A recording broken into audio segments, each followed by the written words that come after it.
The first snow of the year came early, carried on a wind that scraped the mesa tops and rattled loose shutters in Whispering Hollow. It wasn't the gentle kind that settled like a blessing. It came in long, sharp flurries, slanting across the sky as if the earth itself had turned away from the sun.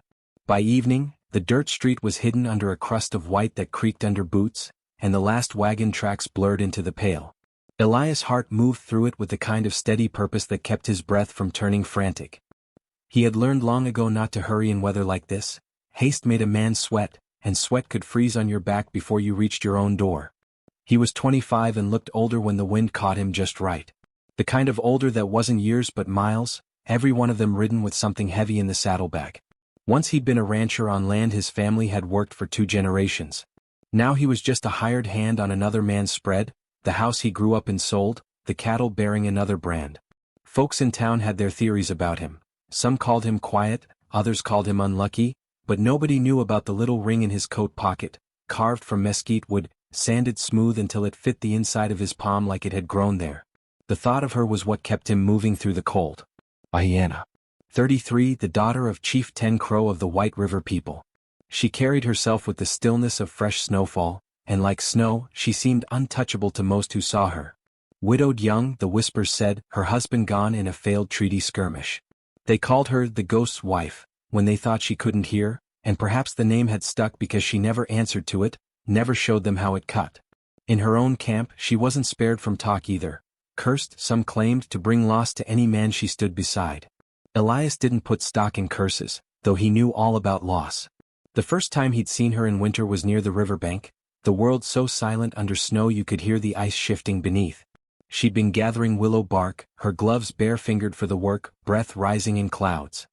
He'd been riding fence and stopped without thinking, watching her work until she looked up and met his eyes. There had been no smile, just a level look that felt heavier than any greeting. He'd nodded once, she'd returned it, and then they'd gone on with their separate tasks.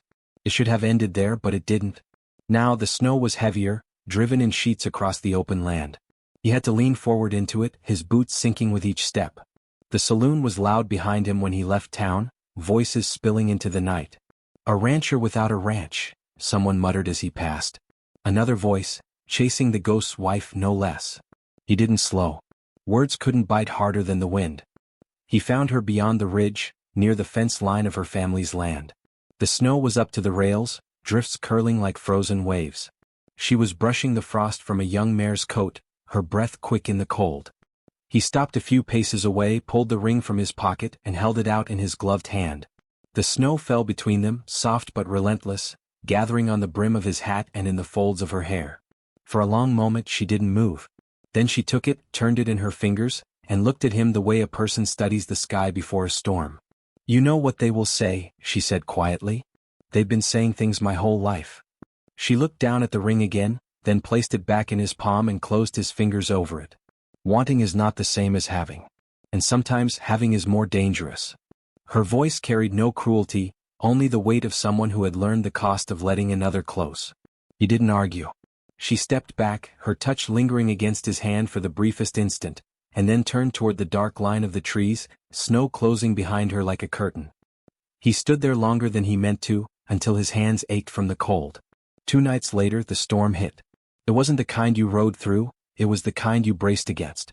Snow fell so thick the world shrank to the reach of your arm, and the wind screamed against the walls of his small bunkhouse until he thought the boards might split. In the early dark he saddled his horse to check the cattle, knowing most had taken shelter in the southern hollow. But halfway there he found the drifts too deep, the cold sinking sharp into his bones. That's when he saw movement near the ridge, a dark figure against the white. It was her. She was leading a pack horse loaded with blankets and bundles, her head bent against the wind. He called out, but the storm swallowed his voice. By the time they reached each other, his cheeks burned with the cold and hers were pale beneath the frost. "You'll freeze out here," he said, more breath than voice. "Your cattle," she replied simply, nodding toward the hollow. "I saw them moving." Together they made the slow, grueling walk to the herd, breaking the drifts with each step. They found the cattle huddled in a pocket of the land, but a few had strayed, and it took both of them to drive them back. By the time it was done, their legs were numb and his gloves were stiff with ice. Back at his bunkhouse, he lit a fire while she laid out the blankets she'd brought. The room filled slowly with heat, the air thick with the scent of cedar smoke and wet wool. She sat near the fire, her hair damp from melted snow, and he watched her hands work over a torn glove, mending it without being asked. They didn't speak of the ring or of the storm outside. Instead, they shared the kind of silence that doesn't press, the kind that fills the air with something unspoken but understood. When morning came, the snow had stopped, the sky a brittle blue.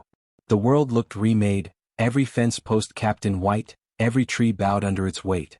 But the town had been talking. He could feel it when he rode in for supplies.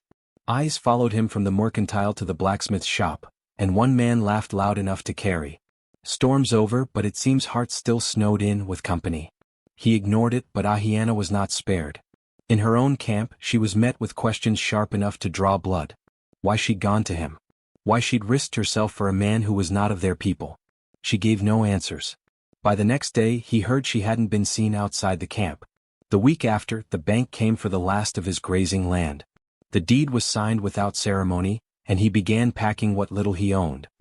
He thought to leave without saying goodbye. What was there to say? But she came at dusk, the snow crunching under her steps. "You're leaving," she said. It wasn't a question. "There's nothing here for me now." Her breath hung between them in the cold, trembling slightly before it vanished. "And you think I'll let you disappear into the snow like you were never here? I have nothing to give you," he said, the words harsher than he meant. "No land, no name worth carrying." Her eyes held his, and there was no pity in them, only something fiercer. "You think I care for the weight of a name? I care for the man who walked into a storm to save what he could, even when there was little left to save." She led him then, not back to town but to the cottonwood grove near the river, the snow deep and unbroken around them. It was there she told him of her husband's grave, of how the world had tried to tell her who she could and could not stand beside.